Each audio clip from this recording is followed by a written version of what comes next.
தொடர்ந்து அரசியல் படிப்போம், பேசுவோம், விவாதிப்போம். மறக்காம நம்ம சேனல் நியூஸ் ஃபோக்கஸ் தமிழை சப்ஸ்கிரைப் பண்ணி இணைந்திருங்கள்.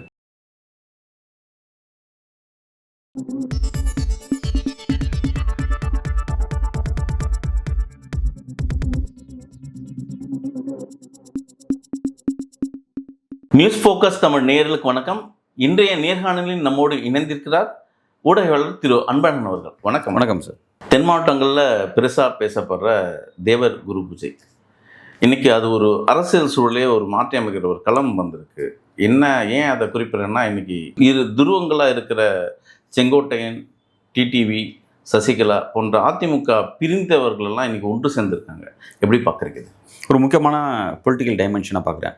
இந்த தேவர் குரு பூஜை மூலமாக ஒரு பதட்டத்தை எடப்பாடி பழனிசாமிக்கு இந்த ரிபல்ஸ் ஃபேக்டர்லாம் ஏற்படுத்தியிருக்காங்க. அதிமுகலேருந்து பிரிஞ்சு போன நபர்கள் எல்லாமே எடப்பாடி பழனிசாமிக்கும் அதிமுக தலைமைக்கும் வந்து ஒரு பெரிய நெருக்கடியை இன்றைக்கி வந்து ஏற்படுத்தியிருக்காங்க. சில காட்சிகள் அப்படி தான் இருக்குது. நீங்கள் சொன்ன மாதிரி வந்து ஓபிஎஸ் அவர்கள், டிடிவி தினகரன் அவர்கள், செங்கோட்டையன் அவர்கள் இவங்களாம் வந்து ஒன்றிணைஞ்சிருக்காங்க. கூடவே சசிகலா வந்திருக்காங்க அப்படிங்கிறதெல்லாம் பார்க்குறோம். சசிகலா கொஞ்சம் லேட்டாக வந்திருக்காங்க. பட் ஆல்மோஸ்ட் எல்லாமே வந்து ஒரு புள்ளியில் இருக்காங்க அப்படிங்கிறது புரியுது. இந்த இடத்துக்கு வந்து அவர் செங்கோட்டையன் அவர்கள் நீண்ட நாட்கள் முன்பு வந்திருக்கணும், ஆனால் வரல. ஆனால் வந்து சில விஷயங்கள் அவரெல்லாம் பேசினார். இடையில என்ன பேசினார்னா, எடப்பாடி பழனிசாமி கெடுலாம் வந்துச்சார். இந்த எல்லாத்தையும் நீங்கள் ஒருங்கிணைக்கணும்னு சொல்லிட்டு இருந்தார். அதே மாதிரி பார்த்தீங்கன்னா வந்து நீங்கள் செய்யாட்டி போனால் நான் வேறு விஷயத்தெலாம் மேற்கொள்ளுன்னு சொன்னார். பட் அதெல்லாம் செய்யாமல் இருந்தார் இவ்வளோ நாளாக. இடையில என்ன பண்ணார்னா, போன வாரத்தில் கூட செய்தி வந்துச்சு, நான் எப்போ கெடு விதிச்சுலாம் சொன்னார். தன் ஸ்டேட்மெண்ட் மாற்றிட்டார். கணக்கு நான் குறிப்பிட்ட 10 நாள் சொல்ல மாதக்கணக்கா அப்படின்னு தான் சொன்னார்.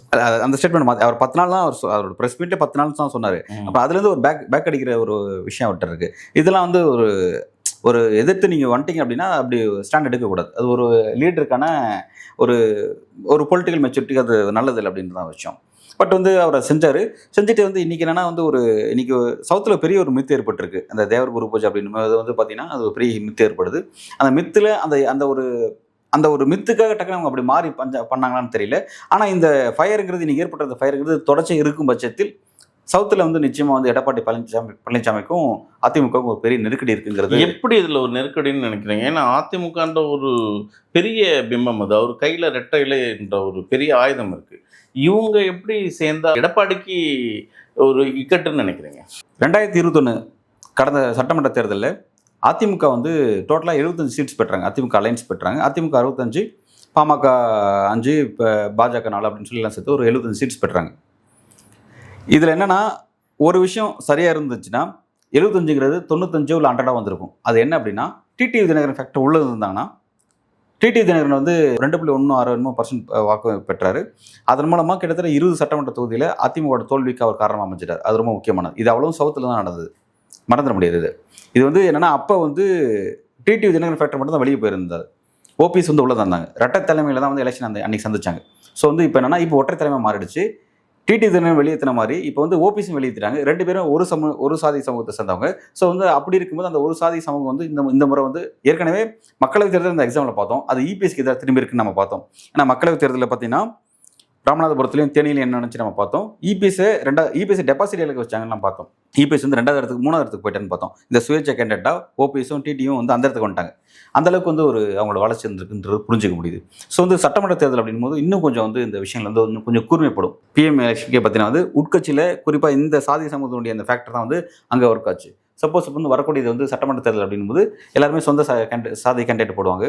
ஓபிஎஸ் அவர்களும் டிடிவி அவர்களும் சசிகலாவெல்லாம் ஒன்று சேர்ந்து காமன் கேண்டிடேட் ஒன்று போட்டாங்கன்னா, எடப்பாடி பழனிசாமிக்கு எதிராக அதிமுக எங்கெல்லாம் நிற்குது அங்கெல்லாம் வந்து ஒரு காமன் கேண்டிடேட் போட்டாங்க அப்படின்னா, அது நிச்சயமாக இந்த முறை வந்து எடப்பாடி பழனிசாமிக்கும் அதிமுகவுக்கும் பெரிய அவங்களோட வெற்றிக்கு அது பெரிய சவால் அமைங்கிறது மறுக்க முடியாது.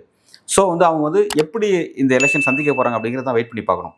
ஒன்று இப்படியே சந்திக்க போகிறாங்களா, அல்லது இவங்கெல்லாம் சேர்ந்து ஒருவேளை விஜய் வந்து என்டிஏக்கில் போல அவர் தனியாக தான் இருக்கார் அப்படின்னா நிச்சயமாக இவங்க அவங்களோட போகிறதுக்கான வாய்ப்பு இருக்குது. ஓபிஎஸ் போகிறார் இல்லைன்னு எனக்கு தெரியல, ஆனால் கட்டாயம் டிடிவி போகிறார் நான் எதிர்பார்க்குறேன். ஆனால் எடப்பாடி பின்னாடி ஒரு பெரிய ஆளுமை பாஜக என்ற ஒரு பெரிய ஆட்பலமும் சரி பணமும் சரி பெரிய கட்சி இருக்கு இல்லையா? அதெல்லாம் ஒரு சின்ன விஷயம் தானே. இந்த டிடிவியும் சரி ஓபிஎஸும் சரி பாஜக கூப்பிட்டு பேசிடுவாங்க இல்லையா? அதாவது பேசினா தான் இப்போயே பேசியிருக்கலாம். பட் பேசலை. வரும் நாட்களில் பேசுறதுக்கான முயற்சிகள் எடுக்கலாம்னு நான் நினைக்கிறேன். நடக்கலாம், எது வேணால் நடக்கலாம். இதெல்லாம் எது வரையும் அப்படின்னா, திமுக அலைன்ஸை திமுக கூட்டணியை வீழ்த்த முடியும் அப்படின்ற அந்த நம்பிக்கை அவங்களுக்கு இருக்கிற இதெல்லாம் செய்வாங்க. அந்த நம்பிக்கை இல்லாட்டி இந்த முயற்சி செய்ய மாட்டாங்க. இன்னொரு விஷயம் என்னென்னா, ஓபிஎஸ்க்கும் டிடிவிக்கும் முக்கியமான டிமாண்ட், செங்கோட்டையும் ஒரு பெரிய முக்கியமான டிமாண்ட் இருக்குது. சரியா? அவங்களோட டிமாண்ட் என்னென்னா, கட்சி உள்ள தங்களுடைய பொசிஷனை ரீஇனிஷியேட் பண்ணணும் அப்படிங்கிறது அவங்க டிமாண்ட். அவங்க வேற எதுவும் கேட்கல. எங்களோட பொசிஷன் எங்களுக்கு உறுதிப்படுத்தி கொடுங்க. இந்த விஷயத்தை பாஜக செஞ்சு கொடுக்க முடியல. அமித்ஷா அவர்களை செஞ்சு கொடுக்க முடியல. செஞ்சு கொடுக்க முடியும் போது அப்போ வாக்குறுதியை செஞ்சு கொடுக்குறதா சொல்லி செஞ்சு கொடுக்க மாட்டோம், அது அமித்ஷா மீது தான் அந்த பொறுப்பு சேரும். அப்படி இருக்கும்போது நீங்கள் எங்களுக்கு செஞ்சு கொடுத்தா நாங்கள் இந்த முடிவு எடுக்குவோம் அப்படின்ற ஒரு நியாயமான காரணத்தை அவங்க முன்வைக்கலாம். அப்படி ஏன்னா இந்த முயற்சிகளை மேற்கொண்டு தான் என்ன செங்கோட்டையன் ஃபேக்டர் ரீசன் எக்ஸாம்பிள் நம்ம பார்த்தோம். செங்கோட்டையன் அவர்கள் வந்து இப்படி ஒரு ஸ்டாண்ட் எடுக்கிறது முன்னாடி அவர் டெல்லிக்கு போயிட்டு அங்கே பார்த்துட்டு வந்ததுக்கப்புறம் தான் வந்து அந்த விஷயத்தெல்லாம் செய்கிறாரு. அதே மாதிரி இங்கே அவருக்கு வந்து இப்படி நியாயம் தர்மம் பார்த்து பாஜக அரசியல் பண்ணுதா? பாஜக நியாய தர்மம்லாம் கிடையாதுங்க. பாஜக நியாய தர்மம்லாம் கிடையாது. இங்கே நடக்கிறது இந்த அரசியலில் நியாய தர்மம் நீங்கள் பார்க்கவே முடியாது. இது எங்கே நியாய தர்மத்தின்குள்ள இருக்கு? நியாய தர்மத்தை பார்த்துருந்தா இபிஎஸ் அவர்களே நியாயத்தின் அடிப்படையில் தனக்கு அந்த பொசிஷனை இனிஷியேட் பண்ணி கொடுத்த சசிகலா அவர்கள்ட்ட விசுவாசம் இருந்திருக்கணும். அவர் அங்கேயே இல்லையே. இது எங்க இருக்கு நியாய தர்மம் நீங்க பாப்பீங்க. ஆரம்பத்திலேருந்தே வந்து அப்படிதானே போயிட்டு இருக்கு. வாய்ப்பு கிடைக்கிறவெல்லாம் பயன்படுத்திட்டு வளர்ந்து போயிட்டு இருக்கு. அப்படிதான் இருக்கு. எனக்கு தெரிஞ்ச வாய்ப்பு கிடைச்சி அதை மிஸ் பண்ண ஒரு ஓபிஎஸ் மட்டும் தான் நான் பாக்குறேன். ஏன்னா அவருக்கு கிடைச்ச பல வாய்ப்புகளை வந்து அவர் இழந்துட்டு அவர் நேர்மையாக நடந்துட்டார். ஓரளவுல நேர்மையாக நடந்துட்டாரு.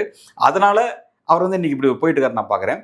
பட் வந்து இபிஎஸ் அதை ஃபாலோ பண்ணல. வேற யாரும் இதுல ஒட்டுமொத்தமாக எல்லாரோட பார்வையும் விஜய் மேல தானே இருக்கு. பாஜக, அதிமுக, இவங்க நீங்க குறிப்பிட்டு பேசுற இந்த ரிபல் கட்சியில் சார்ந்தவங்க எல்லாருமே பார்வை வந்து விஜய் மேல தானே இருக்கு. இல்லை, எல்லாருக்கும் அந்த பார்வை விஜய் மேல இல்லை.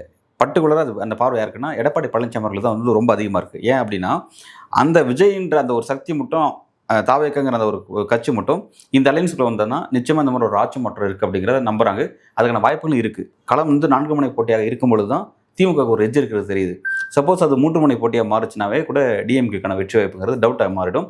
இன்கேஸ் அதிமுக தாவேக கூட்டணி உருவாகுது, அந்த இடத்துல பாஜக விலகி நிற்கிறான்னு வச்சுக்கோங்களேன். பட் விலகி நின்னா கட்டாயமாக ஆட்சி மாற்றங்கிறது ஒரு, ஏன்னா அது என்னன்னா அது ஒரு மதச்சார்பற்ற அணியாக மாறிடும். இன்னைக்கு டிஎம்கே அலைன்ஸ் மட்டும் மதச்சார்பற்ற அணி இருக்குது. சப்போஸ் இன்னைக்கு மதச்சார்பற்ற அணிக்கும் ஒரு காம்படிஷன் உருவாயிடுச்சுன்னு வைங்களேன், பாஜக இல்லாமல் உருவாயிடுச்சுன்னு வைங்களேன், அது நிச்சயமாக வந்து திமுக கூட்டணியில் இருக்கக்கூடிய காங்கிரஸ் கூட ஒரு வாய்ப்புன்னு சொல்லலாம். காங்கிரஸ், விசிகா, இடதுசாரிகள் அவங்களுக்கு கூட ஒரு வாய்ப்பாக மாறிடும். கட்டாயமாக அது இந்த அலைன்ஸை உடைக்கிறதுக்கான பெரிய வாய்ப்பு அமைஞ்சிடும்.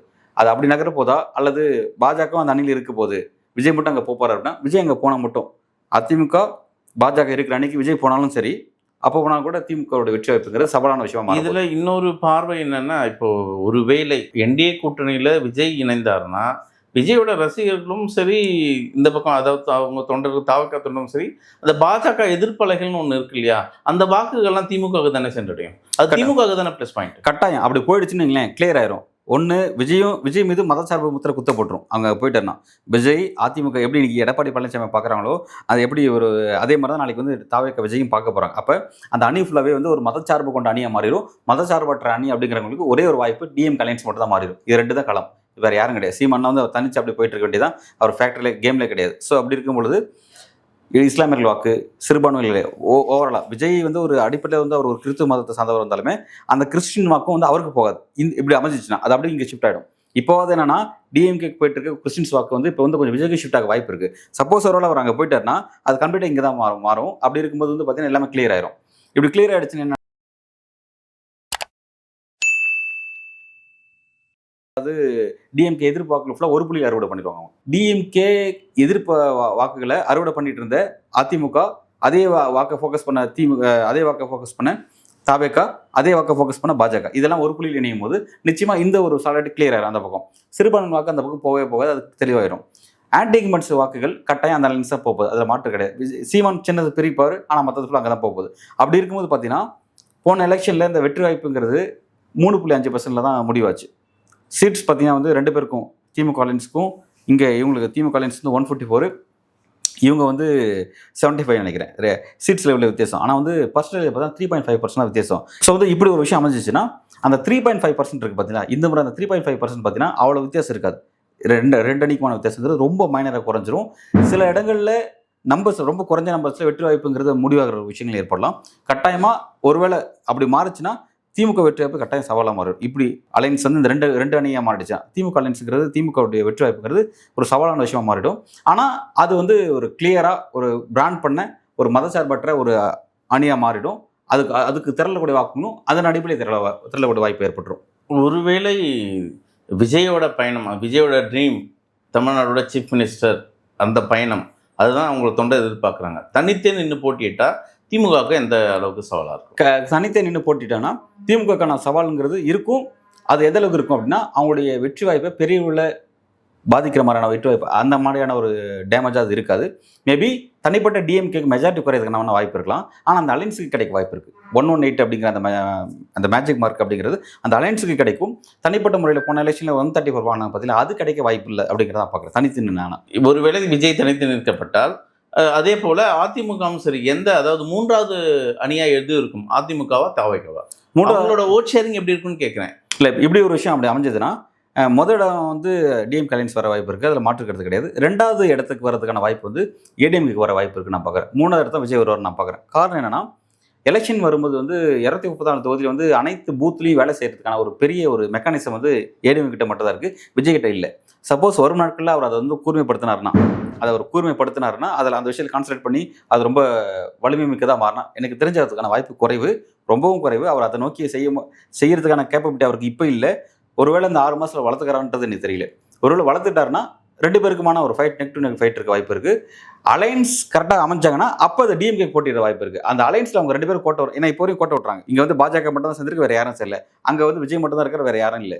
இங்கே வந்து பார்த்தீங்கன்னா கிட்டத்தட்ட 10 கட்சிகள் இருக்காங்க. ஸோ வந்து அப்படி இருக்கும்போது அதனால தான் சொல்கிறேன், வெற்றி வாய்ப்புங்கிறது அவங்களுக்கு கிடைக்கும். மெஜாரிட்டியான குறைய வாய்ப்பு இருக்கலாம். தனிப்பட்ட முறையில் யாருக்கும் மெஜாரிட்டி, எந்த ஒரு பொலிட்டிக்கல் பார்ட்டிக்கும் தனிப்பட்ட முறையில் மெஜாரிட்டி கிடைக்க போக வாய்ப்பு இருக்குது. ஆனால் அந்த அலைன்ஸுக்கு கிடைக்க வாய்ப்பு இருக்குது. அதில் மாற்று கருத்தில் இங்கே பொறுத்த வரைக்கும் 2 பேருக்குமான ஃபைட் இருக்க வாய்ப்பு இருக்குது. இப்போ அதாவது 3ஆம் கட்ட அரசியல் கட்சிகள்லாம் இருக்கு இல்லையா, விசிகா, பாமக, என்டிகே, இதெல்லாம் இந்த சிறு கட்சிகள் சிபிஎம் இதெல்லாம் வந்து அவங்கவுங்க கூட்டணிக்கு சப்போர்ட் எப்படி இருக்குன்னு நினைக்கிறீங்க? ஒருவேளை விஜய் தனித்து நிற்கும்போது அல்லது விஜய் கூட்டணியாக இப்போ என்டிஏ கூட்டணியில் சேர்ந்து பயணிக்கும்போது அந்தந்த கட்சிகளோட தரம் எப்படி இருக்குன்னு நினைக்கிறேன்? விஜய் என்டிஏக்குள்ளே போயிட்டாருன்னா இவங்களுக்கு கிளியர் ஆயிரும். இவங்களுக்கு ஈஸி பிரச்சாரம். என்டி அலைன்ஸை பிராண்ட் பண்ணி பிரச்சாரம் பண்ணுறதுக்கு இவங்களுக்கு ஈஸி ஆகிடும். மதச்சார்பு கொண்டாத மாறிட்டாங்க. எல்லாமே அவங்க மீது மதசாயம் பூசுறதுக்கு ஈஸியான வாய்ப்பு. யாரும் இடதுசாரிகளும் சரி, விசிகாவும் சரி, மற்ற எல்லாருக்கும் அது ஒரு வாய்ப்பு ஆகிடும். சப்போஸ் விஜய் தனித்து நின்னார்னா நிச்சயமாக 2 இடதுசாரிகளுக்கான வாக்கு வங்கிலையும் ஒரு பிரச்சனை இருக்குது. இடதுசாரிகளுக்கு வாய்ப்பு கொஞ்சம் குறைதான். இடதுசாரிகளுடைய வாக்கு வங்கி பாதிக்கப்படுறதுங்கிறது கொஞ்சம் அந்த பாதிப்பு இருந்தாலும் லைட்டாக தான் இருக்க வாய்ப்பு இருக்குது. விசிகாக்கு பெரிய அளவில் பாதிப்பு இருக்குன்னு நான் பார்க்குறேன். பாமகவுக்கு பாதிப்பு இருக்குன்னு பார்க்குறேன். ஆல்ரெடி பாமக 2 ஃபேக்டர் உடஞ்சிருச்சு. ஸோ வந்து 2 ஃபேக்டருங்கிறது அது ஆல்ரெடி பாமக பாதிப்பு தான். பெரிய டேமேஜ் ஏற்பட்டிருக்கு. இதுக்கு மேலே டேமேஜுங்கிறது எலெக்ஷனில் நிற்கும் பொழுது ஒருவேளை ராமதாஸ் தரப்பு பாமகக்கு என்ன சிம்பிள் கிடைக்கிறத பொறுத்து, அவங்க எப்படி அவங்களோட பொலிட்டிக்கல் ஒர்க் எப்படி இருக்குங்கிறத பொறுத்து பாதிப்பு இருக்க போது.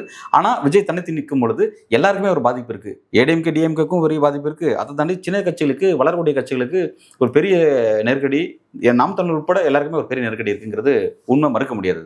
பார்ப்போம். இன்னும் சில காலங்கள் தான் இருக்குது. கூட்டணி பேச்சுவார்த்தை எப்படி நடக்க போகுது? அழகாக நேயர்களுக்கு விளக்குனீங்க. உங்கள் நேரம் மிக்க நன்றி.